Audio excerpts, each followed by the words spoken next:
Compañeros, yo les voy a hablar sobre la asignación número 7 de la semana 2. Esta asignación trae como ejercicio el siguiente. Sea f con i, que pertenece a r, una función estrictamente creciente, no necesariamente continua, donde i es un intervalo y sea a un punto interior de ese intervalo. Demuestre que 1. El límite de f de x cuando x tiende a por la izquierda es igual al supremo de f de x tal que x es menor que a con x en i. Y 2. Que el límite de f de x cuando x tiende a por la derecha es igual al ínfimo de f de x tal que x es mayor que a con x en i. Para demostrar la parte 1 tenemos, supongamos que a, que pertenece al intervalo, no es el extremo izquierdo de ese intervalo, es decir, que el conjunto x que pertenece a i con x menor que a no es vacío. Entonces podemos encontrar el conjunto b dado por f de x con x que pertenece a i con x menor que a, que tampoco es vacío. Y por f ser una función creciente, el número f de a es una cota superior de b. Después tenemos un alfa igual al supremo de f de x, tal que x pertenece a i con x menor que a. Entonces, dado un épsilon mayor que 0, el número alfa menos épsilon no puede ser cota superior de b. Es decir, tiene que haber algún punto x sub 0 que pertenezca a i con x sub 0 menor que a, tal que alfa menos épsilon sea menor que f de x sub 0. Esto debido a la caracterización del supremo. Entonces, observe que si tenemos x sub 0 menor que a, esto es decir, a menos x sub 0 es mayor que 0, por lo cual podemos tomar ese a menos x sub 0 como mi delta.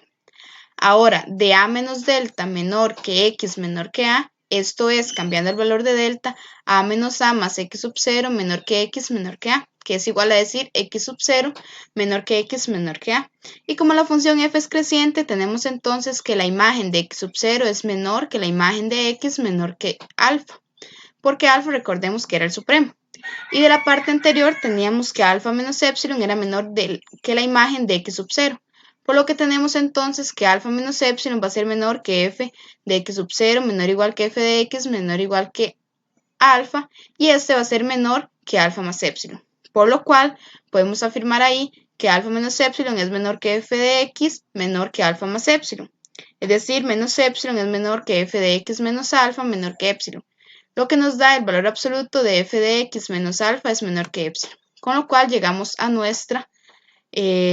que teníamos que demostrar, que el límite de f de x cuando x tiende a por la izquierda es igual a alfa, y alfa era ese supremo al que teníamos que llegar.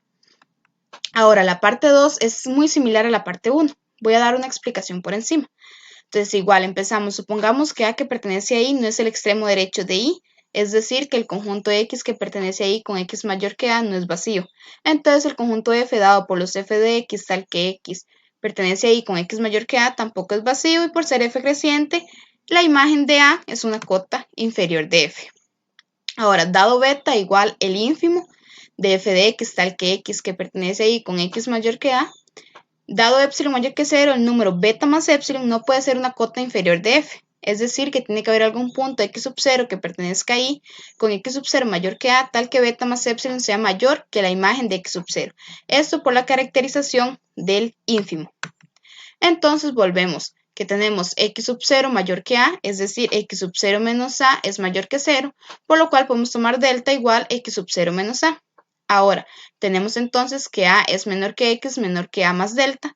Esto es a menor que x menor que a más x sub 0 menos a, lo que nos da a menor que x sub 0. Y como f es creciente, tenemos entonces que beta es menor que f de x menor que f de x sub 0.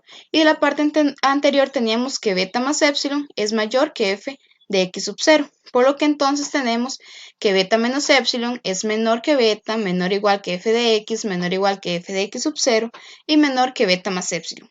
Y llegamos a lo mismo como en la parte anterior. Beta menos épsilon es menor que f de x menor que beta más épsilon, lo que nos da que menos épsilon es menor que f de x menos beta menor que épsilon, lo que nos lleva a que el valor absoluto de f de x menos beta es menor que épsilon. Y llegaríamos a lo que deseábamos probar, que el límite de f de x cuando x tiende a por la derecha es igual a beta, y beta era el ínfimo del conjunto f de x tal que x es mayor que a con x que pertenece a y. Entonces tenemos que la demostración 1 y la demostración 2 son sumamente similares.